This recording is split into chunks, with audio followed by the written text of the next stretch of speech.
Well, I don't agree at all. First off, how is it possible that anybody with any kind of sanity would consider the United States or Britain or the West in general to be in any kind of position to be punishing anyone for any illegalities?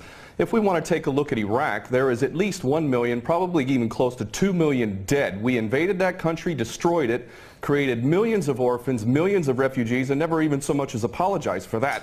Let's go back to Vietnam, where we dropped 20 million bombs, more than all of World War II combined. We have destroyed so many countries. We have tortured and killed and maimed and raped around this planet. Who in the hell in their right mind would consider the United States or the West in general to be in any position to punish anybody? Never mind the obvious facts that this is a false flag attack and a long list of false flag attacks, which let's get into that, please. Well, we don't operate under international law. What we have is the color of law, the law of the jungle, in which the rich and the powerful basically determine what goes and what doesn't go. Iraq is a perfect example of that. Why isn't Tony Blair and George Bush rotting away in a prison cell for the rest of their lives? Because the law is not being applied. These are war criminals, and they should be in prison for the rest of their lives, if not executed, if their own rules were adhered to for their own crimes.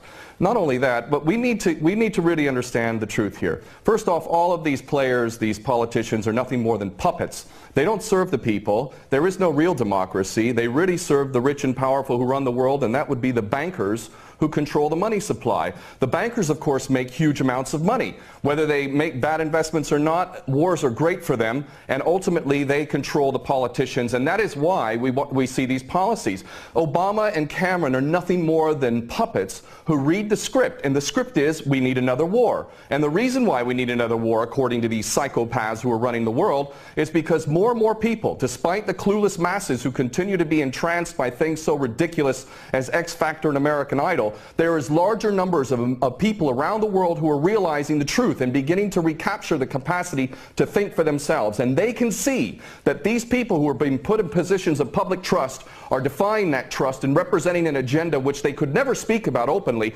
because they're nothing more than prostitutes and nothing more than minions for the powers that be. Well, the Greater Israel Project is all about destabilizing surrounding nations, ultimately in pursuit of this dream of Greater Israel from the Euphrates down to the Nile, all the way over to the Eastern Mediterranean. This is the dream of these psychopaths, and so destabilizing governments, creating sectarian strife is all part of that menu and all part of the design to create Greater Israel. So that goes, that's self-evident. But I have to go back to what this gentleman is saying in Washington, D.C. about America not wanting to get involved, or Obama not getting involved. What are you talking about?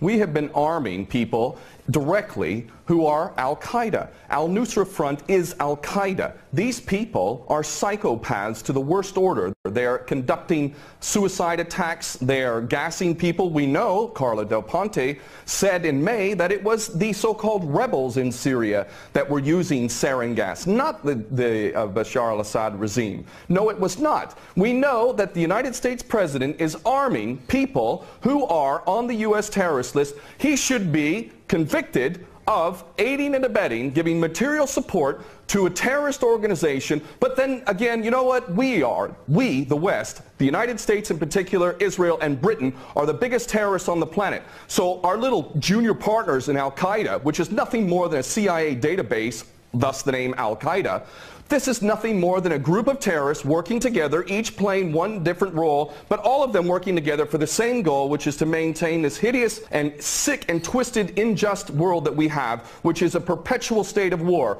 Always one illusion, one boogeyman after another. But the fact is, Obama is nothing more than a puppet war criminal, just like his predecessor and every other U.S. president before him. So please don't tell people out there that the U.S. is not involved. It's directly involved, and it is arming people who are absolute psychopaths.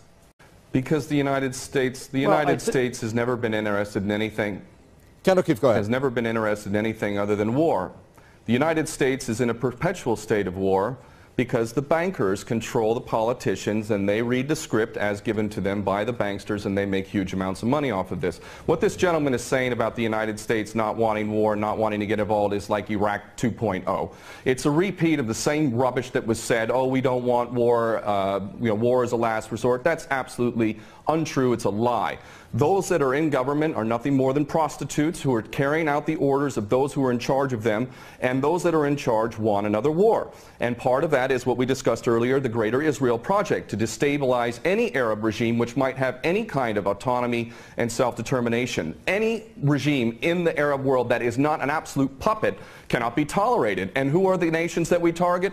Those that are not puppets. We don't target those like the Saudi regime, which is the biggest human rights violator in that region. It's cutting off people's heads in public, cutting off hands. It is the most grotesque regime on the planet, and yet we give that regime weapons and it's no problem whatsoever. The duplicity and hypocrisy of the United States and the West can't even be measured. It is so enormous. And these mouthpieces, such as this gentleman in Washington, is only doing a disservice to himself and his country. And the fact is that American sons and daughters will get involved in this yet again, and these chicken hawks who are pretending to care about the Syrian people are going to be sacrificing not their own sons and daughters. I would like this man to send his sons and daughters and his grandchildren off to Syria when this turns into a greater conflict, because this is what we're flirting with, is a world war, a third world war. This is not a joke. We are flirting with a third world war on the basis that apparently we care so much about the Syrian people.